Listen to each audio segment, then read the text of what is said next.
Merci de nous suivre sur l'ensemble de nos plateformes et sur la 95.5 Prestige FM pour vous informer. Au sommaire de cette édition, Comité régional de développement s'est tenu hier jeudi à Thiès. C'était pour aborder le règlement des conflits entre agriculteurs et éleveurs. Le gouverneur de la région de Thiès a présidé la réunion.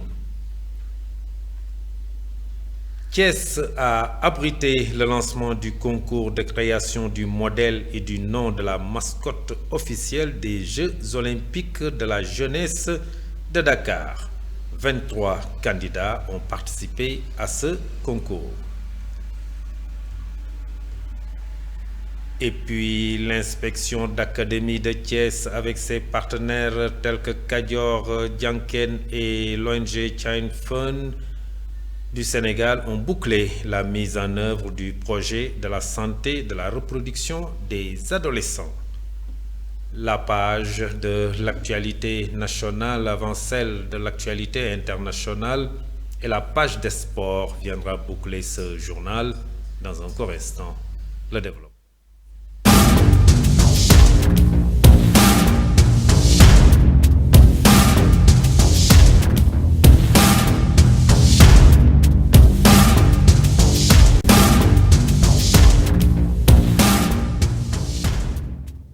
Mesdemoiselles, Messieurs, bonsoir et bienvenue dans ce journal. Un comité régional de développement s'est tenu hier jeudi à Thiès pour aborder le règlement des conflits entre agriculteurs et éleveurs ainsi que la question du vol de bétail. Cette rencontre qui a réuni les acteurs du secteur a été l'occasion pour discuter des problématiques liées à ce phénomène. Selon le gouverneur de la région de Thiès, il fallait s'arrêter pour revoir la situation, ramener tous les acteurs devant leurs responsabilités, mais aussi entamer la discussion pour que chacun comprenne où s'arrêtent ses responsabilités. Le gouverneur Saher Ndao, que je vous propose de suivre, il est au micro de Mambiram Sissegay et de Madiop Mbao. Il était question de faire un CRD pour discuter un peu sur les conflits agriculteurs-éleveurs et un peu sur le vol de bétail. Et ça nous a permis un peu d'entamer la discussion et de permettre à tout un chacun de se prononcer. C'est vrai, on a vu autour de cette rencontre aujourd'hui que tout a été prévu. En termes de texte, on a tous les textes qu'il faut pour un peu anticiper et prévenir les conflits.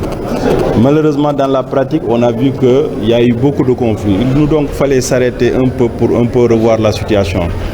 Ramener les gens devant les responsabilités, mais aussi entamer la discussion pour que chacun comprenne où s'arrêtent ses responsabilités. Donc ça a été une discussion franche, une discussion sincère, et chacun a pu quand même comprendre et déceler quelles sont les problématiques réellement qui enveniment cette situation et comment on peut faire pour atténuer quand même la situation et plus tard l'éradiquer totalement. C'était ça l'objet de la rencontre d'aujourd'hui. Oui, d'abord, vous avez parfaitement raison, mais il fallait s'arrêter pour que les gens quand même se posent certaines questions. Et ça, c'était pour un peu titiller ce qu'on appelle la responsabilité de chacun.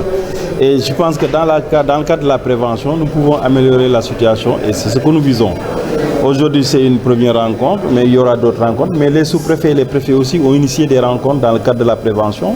Et il est de coutume chaque fois que quand l'hivernage se pointe, qu'on engage les discussions pour éviter ces conflits. Donc la prévention a toujours été là.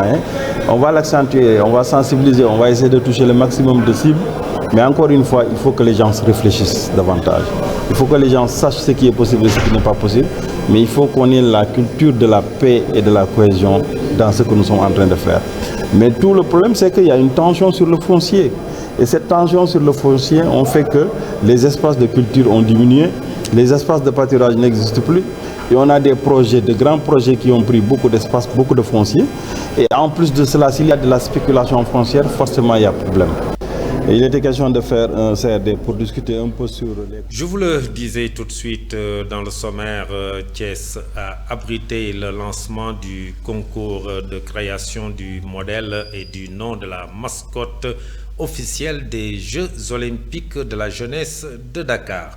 23 candidats ont participé à ce concours Cheikhou Sidibé, inspecteur de l'éducation et de la formation de Thiès, est revenu sur l'importance de ce concours et les critères de sélection. Il est au micro de Madiombo. Je vous remercie pour l'opportunité que vous m'offrez. Au niveau de l'inspection départementale de l'éducation, de la formation de Thiès, ville que je pilote, à l'instar de ce qui se passe au niveau des autres académies et des autres IF, la journée d'aujourd'hui a été consacrée au concours de dessin ou de création qui a été ouvert aux élèves des collèges et des lycées pour proposer une mascotte pour ces JOJ dont je viens de parler tout à l'heure. Coordination, ce n'est pas peut-être le mot exact. Il se trouve que ce concours, comme je l'ai dit tout à l'heure, a été institué pour la journée d'aujourd'hui. Donc, c'est une organisation qui est en train de se faire de façon concomitante sur l'ensemble du territoire. Bon, maintenant, il est vrai que Thiès-Ville, qui est là juste à côté de nous, est un partenaire avec qui nous échangeons toujours.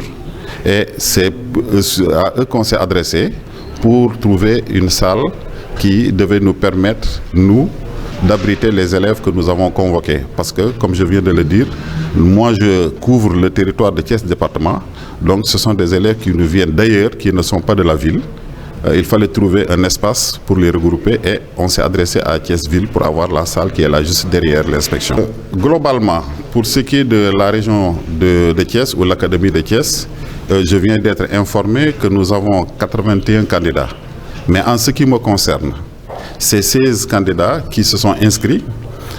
L'inscription se faisait d'abord en ligne et ensuite on a pu avoir les dossiers physiques des candidats.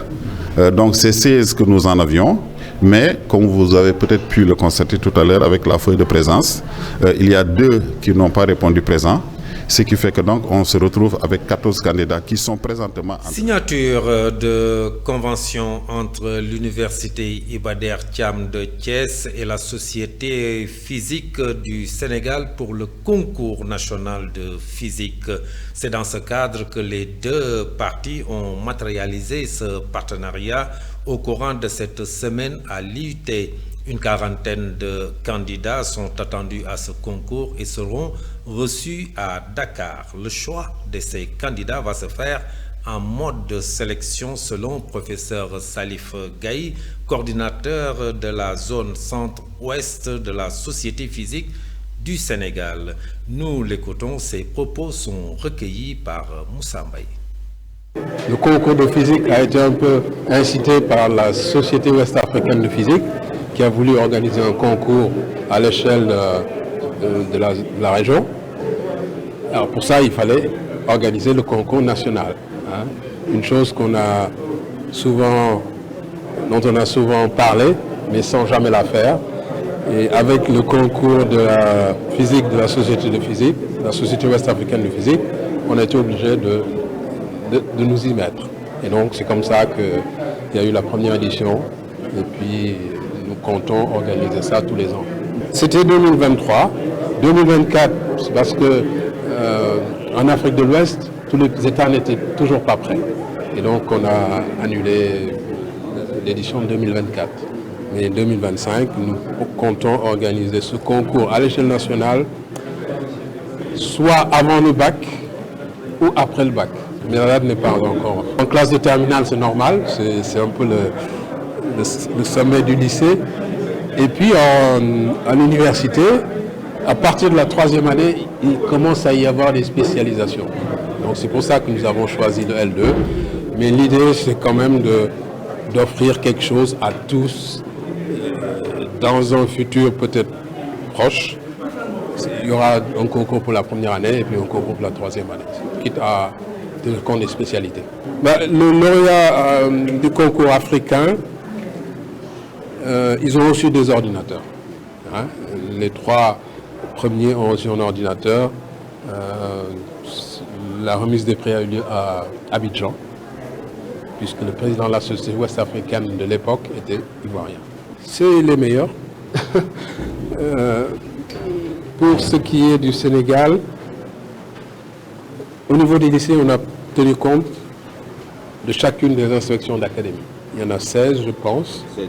Et on a demandé à ce qu'il y ait 2 représentants par inspection d'académie. Au niveau des universités publiques, aussi, on a pris 2 étudiants de L2 sur la base de leurs résultats. Donc, ça faisait une dizaine d'étudiants donc de L2 et théoriquement 32 élèves de... Et puis, l'inspection d'académie de Thiès avec ses partenaires tels que Kadior Diankren et l'ONG Chine Fun Sénégal ont bouclé la mise en œuvre du projet sur la santé de la reproduction des adolescents. Cette initiative vise à améliorer la santé de la reproduction des adolescents au Sénégal en tenant compte des interactions entre la santé et la reproduction et la violence basée sur le genre. Rokhaya Kane Diallo est chargé de projet et d'amélioration de la santé de la reproduction des adolescents et des jeunes. Donne plus de détails. La voici au micro de Ousmane Diallo. C'est un projet qui est mis en œuvre par la Fédération Kadior Diankren avec les financements de la coopération allemande et l'appui de Child Fund allemand et Child Fund Sénégal. C'est un projet qui intervient au niveau des établissements scolaires et au niveau des structures de santé. Donc c'était une collaboration avec le secteur de l'éducation et de la santé et que pendant ces 3 ans, nous avons eu à réaliser des infrastructures au niveau des écoles, notamment des blocs d'hygiène pour la gestion de l'hygiène des menstrues, qui était un volet très important du projet, de lever les tabous. Maintenant, les jeunes filles s'expriment librement de leur gestion, de leurs règles, de la gestion de l'hygiène des menstrues, qui jadis n'était pas en tout cas connu. Mais également aussi, il y a le dialogue parents-ados qui a été renforcé parce que nous avons noté, avant le projet, il n'y avait pas une discussion, en tout cas ouverte entre les mamans et les filles. Parce que c'était des sujets assez sensibles, en tout cas qui n'étaient pas discutés. Et avec la sensibilisation, ces tabous sont levés. Et il y a en tout cas de nette amélioration notée dans le cadre de ces discussions pour lever ces tabous que je viens de citer. Effectivement, nous sommes en tout cas, nous avons atteint les objectifs qui étaient fixés. Parce que les principaux objectifs, c'était de renforcer la sensibilisation, les connaissances des jeunes sur la gestion de l'hygiène des menstrues, mais sur la santé de la reproduction de façon globale. Mais également aussi, il y a également la construction des blocs d'hygiène. Donc les blocs d'hygiène ont été construits dans l'ensemble des établissements aujourd'hui. Donc la gestion de l'hygiène des masques, toutes les commodités sont présentes, sont disponibles au niveau de l'école pour permettre à l'élève de bien gérer ses menstrues. Au niveau absence également, c'était un indicateur important du projet. C'était quand même de mettre des infrastructures pour que ça puisse impacter sur la présence des filles au niveau de l'école, diminuer les absences. Et nous avons noté qu'il y a une nette amélioration. En tout cas, le département de Thiès, aujourd'hui, dans les écoles où nous avons intervenu, nous sommes à 4,3% de taux d'absentéisme au niveau des écoles. Et alors qu'avant l'intervention du projet, nous étions à un peu plus de 12%.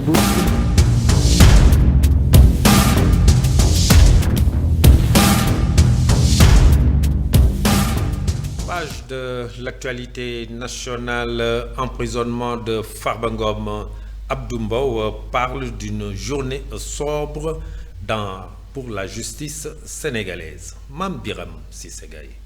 Mbow a réagi à l'emprisonnement hier jeudi du député Mamadou Ngom dit Farba Ngom. L'ancien président du groupe parlementaire Benno Bokk Yakaar annonce une riposte sans bavure et parle de journée sombre pour la justice sénégalaise. Selon Abdou Mbow, le premier ministre Ousmane Sonko avait publiquement à Agnam menacé Farba Ngom en disant qu'il assure à ses militants qu'il ne participera plus à des élections. Et aujourd'hui, Farba Ngom a été inculpé, placé sous mandat de dépôt. Est-il il va passer sa première nuit en prison pour des accusations fallacieuses. C'est un dossier politique, a-t-il déclaré. Nous restons également au Premier ministre Ousmane Sonko à l'heure de la grande rencontre tripartite réunissant syndicats, gouvernement et patronat, réaffirme l'engagement de son gouvernement à adopter une gestion transparente et responsable de l'État. Sous notre gouvernance, l'État ne vous cachera absolument rien, tout sera mis sur la table, a-t-il déclaré. L'une des idées maîtresses de son discours a été la nécessité pour l'État de vivre selon ses capacités. Un État ne peut pas et ne doit pas vivre au-dessus de ses moyens. Il doit vivre conformément à ses capacités, a insisté Ousmane Sonko. Nous parlons autre chose, la fin de cette actualité nationale des entretiens de sélection des 250 candidats retenus pour des emplois agricoles en Espagne dans le cadre de l'accord de migration circulaire entre Dakar et Madrid ont pris fin ce jeudi au Centre international de commerce extérieur du Sénégal, CICES. Depuis le lancement du processus, une affluence importante a été constatée, témoignant de l'intérêt suscité par cette opportunité. Chaque jour, 250 candidats venus des 14 régions du pays ont défilé pour tenter leur chance. Passeport en main, chacun espérait convaincre les recruteurs espagnols de sa motivation et de ses compétences dans le domaine agricole. La prochaine étape consistera à annoncer la liste définitive des sélectionnés qui s'envoleront bientôt vers l'Espagne pour intégrer ce programme de travail saisonnier.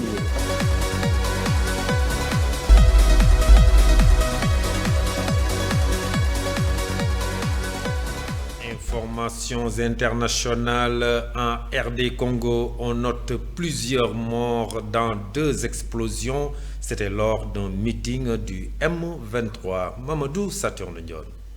L'ancien premier ministre du président Déchi Alpha Condé Ibrahima Kansori Fofana a été condamné hier jeudi 27 février à 5 ans de prison ferme par la Cour de répression des infractions économiques et financières CRIEF de la Guinée. Il a été reconnu coupable d'enrichissement illicite, de détournement de deniers publics et de blanchiment de capitaux. L'ex-chef du gouvernement devra aussi s'acquitter d'une amende de 220 000 €. Il risque de perdre une grande partie de son patrimoine. Quittons le golfe de Guinée pour l'Afrique centrale. Au moins 11 personnes ont été tuées, une soixantaine blessées dans 2 explosions hier jeudi 27 février lors d'un meeting de l'Alliance Fleuve Congo où le groupe armé M23 était présent ou en nombre à Bukavu dans l'est de la République démocratique du Congo, a indiqué une source hospitalière. Une première explosion a retenti au moment où Corneille Nangaa, figure de l'Alliance Fleuve Congo, une coalition politico-militaire à laquelle appartient le M23, quitté la tribune installée sur une grande place après s'être exprimé. La panique a envahi l'audience et la foule apeurée s'est mise à courir dans tous les sens pour prendre la fuite. C'est alors qu'une seconde explosion a été entendue et pour l'instant aucune information claire n'a été diffusée sur la nature ou l'origine des 2 explosions. Bouclons ce rapide survol de l'actualité internationale au Moyen-Orient où le ministre israélien de la Défense, Israël Katz, a indiqué que l'armée israélienne allait rester indéfiniment dans la zone tampon à la frontière avec le Liban où un cessez-le-feu est en vigueur depuis le 27 novembre après 2 mois de guerre ouverte avec le Hezbollah libanais. Ces propos interviennent alors que l'armée israélienne demeure positionnée sur 5 collines stratégiques malgré son retrait complet du Liban Sud, achevé le 18 février dernier.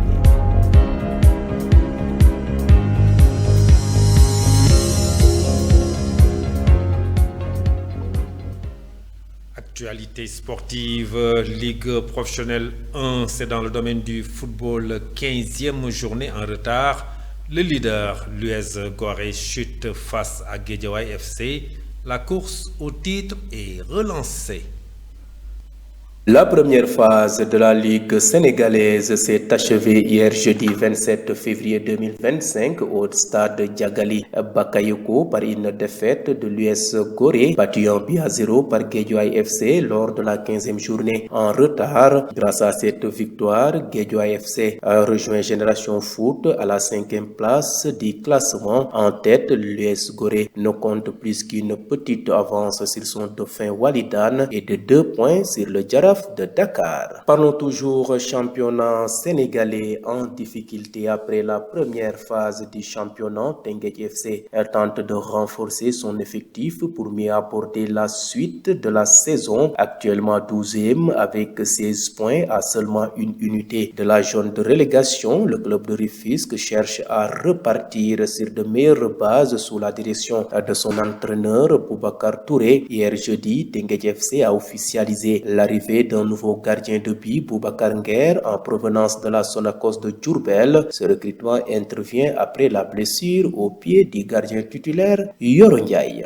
Et refermons cette page sportive par l'ancien sélectionneur des Lions du Sénégal, Aliou Cissé. Par rapport à son expérience, sa brillante trajectoire avec les Lions du Sénégal, son sens du management et bien entendu sur l'aspect financier, Aliou Cissé, El Tactico, a convaincu la fédération de Libye de football et va devenir le futur sélectionneur des Chevaliers de la Méditerranée. Un contrat de 2 ans l'attend mais s'arrêtera en cas de non-atteinte d'objectifs précis. La première phase de la Ligue. Merci beaucoup Mamadou Saturne Ndione pour ces informations sportives qui bouclent ce journal. En ce veille du mois de Ramadan, nous présentons toutes nos excuses pour nos manquements en vous souhaitant un très bon mois de juin. Passez une excellente fin de soirée, très bon week-end, au revoir.